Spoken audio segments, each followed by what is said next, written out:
Magandang araw guys. Ngayon tuturuan ko kayo paano ayusin ang sirang solar panel ng isang Christmas decor. Huwag ka nang bumili ng bago. Ayusin natin yan. Ayan guys. Iwan na natin yung tester. Tapos i-test natin yung battery kung mayroon bang supply.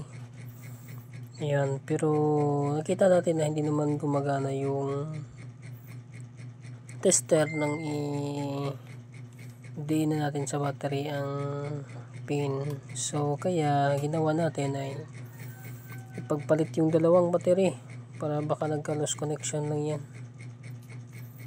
Kaya ito gawin na natin, yung kabilang battery sa kabila naman, ito naman yung isa sa kabila din ilipat para malaman natin kung na-discharge ba talaga siya o mayroon lang power. Kaya testing na natin ito na guys. Tingnan natin. Ayan oh. Tingnan nyo. Gumalaw yung araw ng tester. Kaya we found out na talagang gumagana yung battery. No? May laman yan. Hindi yan na-discharge. At ibig sabihin gumagana din yung solar panel. Kaya nag-charge yung battery. Kaya sa sunod, tingnan naman natin yung out. Dahil may supply na. Yung out naman natin titingnan kung mayroon matalang lalabas na power para ilaw yung mga ilaw natin. Kaya ito malalaman natin yan kung mayroon mo talaga. Tingnan natin.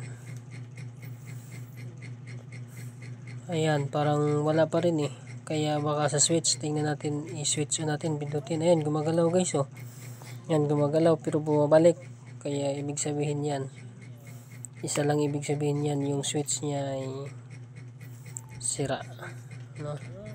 Kaya alam na anong gagawin natin kapag sira yung switch. Maraming nakakaalam yan, lalo yung mga technician ay mayroong mga direktibo silang gagawin yan, mga pinagbabawal na teknik. Instead na palitan yung switch, dapat yun yung tama. Pero sa atin yan, wala tayong pagpalit na switch. Kaya doon naman tayo sa pinagbabawal na teknik, yung diretsuhan na, wala lang switch. Kasi pag solar, parating naka-switch naman yan. Kasi kusang ilaw kapag wala ng araw, no? Kaya anin mo pa yung switch, ba't i-switch off mo pa yan kung andyan naman sa labas yan? Unless kung nasa loob mo yan ng bahay, kailangan mo ng switch talaga. Kaya yan, simulan natin na i-direct yung switch. At hindi na tayo switch on at switch off, at para madiretso na yan sa switch on, para kusa na siyang ilaw. At dyan naman yan sa labas natin lalagay eh. Yan, tingnan nyo guys oh, matagal pa yan mahinang kasi pangit yung ano yan, soldering lead. Kaya mas maganda talaga kapag maghihinang ka eh, maganda yung lead kasi para mabilis lang matunaw. Pero ito yung nabili ko pangit. Pero syempre marami pa yan, pagtiyagaan mo natin yan habang napapakinabangan lang, at tutuin natin ng maigi yung paghihinang ng soldering lead. Kaya ayan, titistingan na natin guys kung nagana na. O yan, babalo. Ayan, ibig sabihin ayos na yan. Babalik na yan natin yan sa dati niyang lagayan para ilaw na talaga yung Christmas decor.